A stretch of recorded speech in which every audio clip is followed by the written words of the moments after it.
I've done lazy world building, I've done lazy fantasy and sci-fi races, and I've done some horror videos. It's only natural that the concepts of laziness and horror should meet, as they very, very often do, as all fans of the genre know.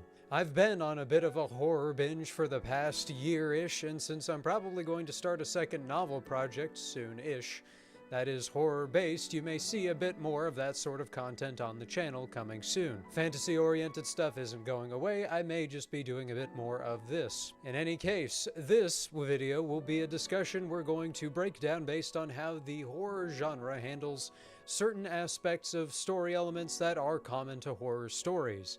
I'll give examples of them done poorly and done well because I always want to have a positive spin on things. But we're going to waste no time and start with a classic horror concept that can actually be done well, but one of the most infamous to be done poorly, and that's part 1, buckets of blood. I'm about to activate a CIA sleeper agent code in a few of you with the following phrase: hyper-realistic blood. Yeah, you know where this is going. This is the best topic within horror to start with because it traces back to a fundamental flaw of what horror even is to some people. Mostly young people. To a lot of young people, horror is the difference between T and M on the ESRB rating of a video game box, or PG-13 and R on the parental advisory for a movie. How do you make that jump as quickly as possible when you're an edgy middle schooler writing a scary story?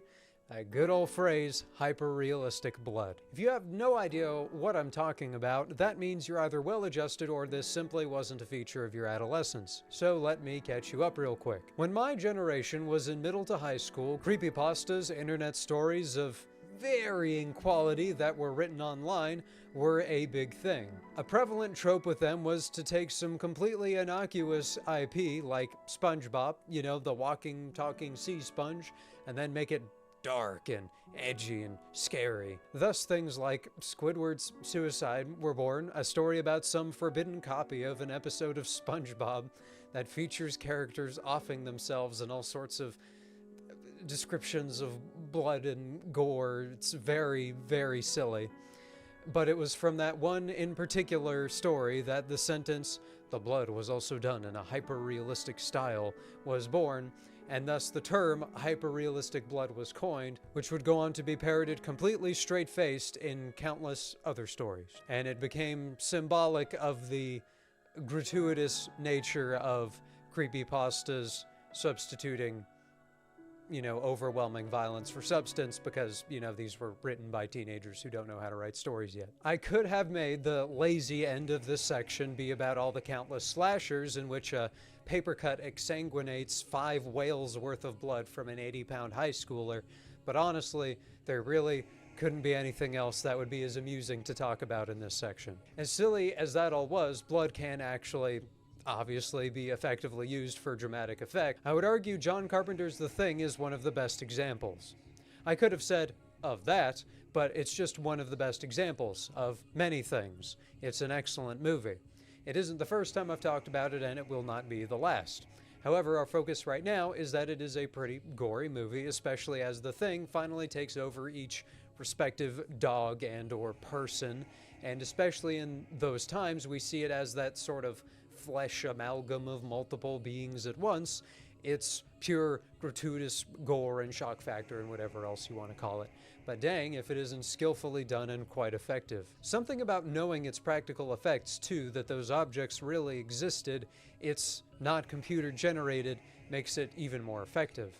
It gives it that real uncanny vibe that you can't replicate otherwise. However, it's also great because it's concentrated. There are extended durations of calm, of tension, of waiting for the next horrible thing to happen. We might have the idea that MacReady is our main guy, so he'll probably make it. But we have no idea who else might survive, or who's going to turn next, or where the thing is going to come from, or when or if the guy they left in the shed is going to turn. When we do next witness this horror, the use of this grotesquerie means that the blood, the gore, and the appearance of these creatures never becomes mundane. If this thing had, say, 3 times the runtime that it did, it'd be lucky to have 1/3 of the effect. We can follow this into a related topic, which is part 2, shock value. Shock value and buckets of blood naturally follow each other. They're very similar concepts and are sometimes one and the same. But shock value is broader, as you might expect. It defines those moments within a story that are done really just to take the audience aback, to make them really feel something. Horror not always just in the sense of being scared, but even disgusted or angry. Shock value is a term we very often hear in an almost exclusively negative context, because when used in lazy ways, it becomes very egregious and it can really piss people off. And that's because it's often not hard to tell when shock value is being used to try and get cheap reactions out of people, when it isn't done to further the plot or enhance some further effect of something else, but just to make the audience feel something at all in what would otherwise be a gray, formless gruel of a story. The horror genre, more than any other, is probably guilty of doing things for shock value the most, because the feelings inflicted by shock value is a distant relative to those inflicted by horror itself, even if they exist in different contexts and for different reasons. But that relative similarity leads some to think that they can replace good horror with simple shock value, and that they'll achieve the same result, no strings attached. This does not happen, and I have a good example. Antlers is a movie that in many places was almost pretty good. Right off the bat, I'll give it, for me at least, like a 6 out of 10, and that's grading on a scale where 5 is considered watchable. The movie centers on a Wendigo curse that is passed on to a meth lab-running father and one of his 2 sons. The older son is identified as troubled by a watchful teacher who tries to find out why this boy is acting so strange and distant, and in her endeavors to help him, she ends up uncovering the curse and does end up saving him from it. That part of the movie is pretty nice, and a lot of the character work is solid. The Wendigo creature that the crack father turns into looks really good, but there are 3 moments of shock value in the movie that didn't work for me for 3 slightly separate reasons. None of them are the sole reason that the movie's only a 6 out of 10 for me, but they are definitely big contributors. In any case, the first is that the older boy's school bully gets brutally eviscerated by the Wendigo. Now, I don't think the movie was trying to say that the bully deserved it, but still, being a bully does not justify death by mythological creature. More than anything, though, it felt like a kill to show off the Wendigo and be scary, and the bully kid was a shocking, taboo target to choose. The second instance of shock value was that the littler brother has to get killed by the teacher towards the climax of the movie because the curse passed on to him as well. This wasn't unforeseen, and it felt like it kind of almost worked, but I couldn't get over the feeling that saving him in some way and breaking the curse could have been more narratively satisfying, just because it is hard to overcome the burden of expectation that watching your protagonist stab a child to death isn't just shock value, especially because throughout the movie, it really defeats any sort of like positivity to the ending, because I mean, they just kind of forget about him at the end. It's like, we've got this nice happy family back together. Yeah, sorry I had to stab your little brother to death. I don't know, maybe I'm not remembering it perfectly, but that's how it came off to me. But the last instance of shock value was that at the end, we get that kind of happy ending I was talking about, with the teacher, the older surviving brother, and the teacher's brother, the sheriff of this town that they're in, who was pretty instrumental in helping out the whole time. I just didn't mention them yet because I don't remember their names, so I'm trying to keep it not that complicated. And the last shot of the movie is that cop, that sheriff, coughing up the Wendigo bile because, ooh, we're ending the movie with him having the curse, ooh. Maybe it's just me, but I hate this. I hate these endings. While I do think it's more fair to rate the movie still as a 6 out of 10, even despite this, my feelings on it probably would have been maybe up to a 7 out of 10 without this, but this made it feel like a 3 out of 10. There are 387.44 million miles of printed circuits and wafer-thin layers that fill my complex. If the word hate was engraved on each nano-angstrom of those hundreds of millions of miles, it would not equal 1/1000th of the hate I feel for these kinds of endings at this micro instant. So that itself is actually the point of the shock value section. It's those endings. They're rug pulls for rug pulls' sake. I have heard some interpretations that somehow that lends to the whole don't give up hope on the people you care about theme of the movie, and I would have agreed if it was just the sort of nebulous implication that maybe the surviving older brother of the kid that got poked might have turned later on, but the sheriff thing just because why not, was a bridge too far for yours truly. Once again, I know it made sense. It was just didn't work for me. Anyway, if you want to do it well, though in a bit more of a PG-13 way, I'll admit, we'll look to the X-Files, because I'll take any excuse to do that, because now that I'm rewatching it with my girlfriend, I'm being reminded that it may just be my favorite piece of media. If my better judgment ever leaves me, I will eventually make a multi-part retrospective on the show one day. But in any case, during Season 1, Episode 5's Shadows, we're presented with our first ghostly episode. All you really need to know is that the CEO of a company died recently in an apparent suicide, and his secretary is really going through it. And that's because her boss was like a father to her. When misfortune starts to befall her, she finds herself protected by a mysterious benefactor, most notably when 2 assailants end up dead after trying to mug her. Thus, Scully and Mulder go to investigate. Weird stuff happens the first time around, and as they leave, their car's brakes stop working and they get into a car accident. Further oddities ensue, but as they start uncovering more and more about the case, they figure out that the secretary is in danger.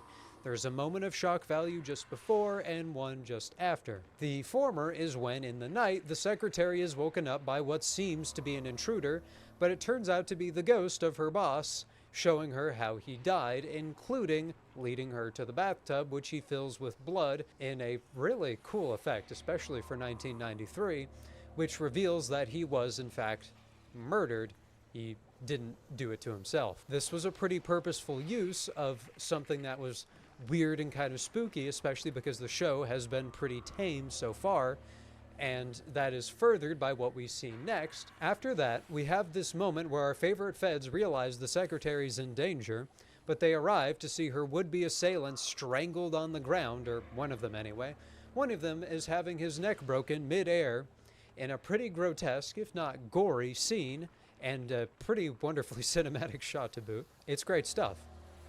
These are both surprising and violent, especially by the precedent of what we've seen in the show so far, since we've only had a few episodes. So you could argue they were sort of done for shock value, but they also positively lend to the plot, and they're interesting. Anyway, that leads into our third topic, Part 3, Jump Scares. What would a lazy horror writing video be without talking about jump scares? Everyone knows them and everyone has an opinion on them if they've played more than one horror game. Given that fact, I'll give my own opinion to contextualize what I'm about to say. I like jump scares well enough. I like the feeling of dread a lot more as a source of horror, but a good jump scare can get me now and again, though they tend not to in games that are built around jump scares, with the exception of FNAF VR. That game is something else. Those robots are too big. But now that I've given that opinion, I can explain how the rest of this section will work because it's a little different. You might be expecting me to say, FNAF bad, many jump scare. Other game good, few jump scare. And while I am going to use a game that isn't jump scare based as my good example of the trope, I do have something to say in the defense of jump scare games. Has that word lost meaning yet? It probably will before the section's out. But what that defense is that good jump scare games rely on things other than just those to be good. The difference between FNAF 1 and Garten of Banban, which if you don't know what that game is, that's probably a good thing, is that the atmosphere of this dilapidated dark pizza restaurant is kind of creepy. The atmosphere of this UE5 asset flip is not. Thus, FNAF 1 can be scary to people, and Banban is scary to children. In any case, in FNAF 1, the jump scares are the climax of the horror, but the build-up is done by the audio cues, the creepy character designs, and the effort put into the atmosphere, which isn't there in that other game. So even in jump scare based games, they can still be done well. I'm kind of surprised though that I'm even coming to FNAF's defense. I'm not a FNAF guy, but here we are. Anyway, for my actual good use of jump scares example, Silent Hill 1, which is underappreciated in the Silent Hill series from what I hear. I've only just gotten into them, relatively speaking. There are only a few jump scares in the game, but there's one in particular I want to talk about because it got me really bad. But to me, it was brilliant because I knew it was coming. The best antidote against a jump scare is to know it was coming. But it subverted me just enough to get me anyway. So one of the areas in the game is an elementary school. You go through it in its normal form early in the game, and one of the rooms has lockers. You hear a knocking in one of them, check it out because you're worried about what's inside. Oh, it's a cat, whatever. However, many areas in this game have an otherworld version where everything is rust and chains and blood. So you go around this area the second time in the otherworld version, and I saw the locker room on my map, and before I even got there, I was like, yeah, I bet there's going to be something in there that's going to try and get me. I'm ready for it. So I go in, hear the knocking, and I'm like, yeah, right. I open the door, nothing's inside, and I'm like, huh, bet something will be at the door I just came through then. I take a step, nope, locker behind me actually, and I sure did yell. That's a good jump scare. On to a topic that really should make its own video, Part 4, Horror Characters. I've touched on these before in my first horror writing video, and while I'm a year's worth of horror binging more qualified to discuss the genre than I was then, I'd say it still has value. So I'm going to focus on a key factor here and something that bad or lazy horror stories don't really do very well, which is making their characters likable. One of those ways that this ends up turning out wrong circles back around to being demonstrated by creepypastas, because one of the key flaws of creepypastas would end up being here. These novice writers would sort of take for granted that their characters would be likable, because in all likelihood they were essentially self-inserts, and thus they would write pretty insufferable people. I only say this so bluntly because I was guilty of writing the same thing, as is basically everyone who started writing stories as an equally insufferable teenager. But for some more fun examples in a more specific sense, a protagonist I consider particularly weak in a movie otherwise considered classic would be Larry Talbot from the 1941 The Wolfman movie. A reviewer on Google summarizes why this protagonist sucks pretty well. He spies on a lady with a telescope. Then he later approaches her for a date and is telling her details about herself that he shouldn't know, especially since they've never met before. And after creeping her out, he withholds how he knows this info unless she goes on a date with him. Smooth. Also, after she repeatedly turns down his advances, I'd say she's got a pretty good reason why she should say no, she finally reveals that she's engaged to be married. So what does Gentleman Lon do? He continues to hit on her even after meeting her fiancé. What a terrific guy. Why would I not want anything bad to happen to him? I get that it was 1941 and the standards were different or whatever, but despite how talented the cast was and how good the movie looked for its time, I could not get over how much of a sleazebag this guy was for the movie's duration. So when he died at the end, I was not upset. But the point that I'm making with both the creepypasta characters, which are obviously going to bad, and then this classic character, which is bad, is that a lot of lazy horror characters end up getting this idea, or lazy horror story writers get this idea that because their character is going through a bad scenario, we are automatically going to feel sympathy for them just because the situation they're in is bad. But that isn't inherently the case. If they still suck, I'm not going to care. They still have to be a likable person. So, if we want to see why that's the case, we can look to what may be an odd pick, which would be the 2005 War of the Worlds movie, which I thought was going to be kind of bad, but turned out to actually be kind of good. And yeah, you could argue it's more of a sci-fi movie, more of a disaster movie, but also look at this shot. But I'd call it like an 8 out of 10. I think that's fair. And it's held up by a lot of the really great character work and the dynamic between the father, daughter, and son. The way that at first the father, as Tom Cruise, really does seem to be this absolute deadbeat loser, yet we do get these hints of competence and establish this connection between the siblings and the wall they've put up between themselves and their father. And then we watch all these get tested at once as the movie progresses. It all just works really well. More or less, the fact that the common family dynamic that you'd expect of everyone loving each other is flipped on its head for the incredible horror show they're put through, and it made things really interesting.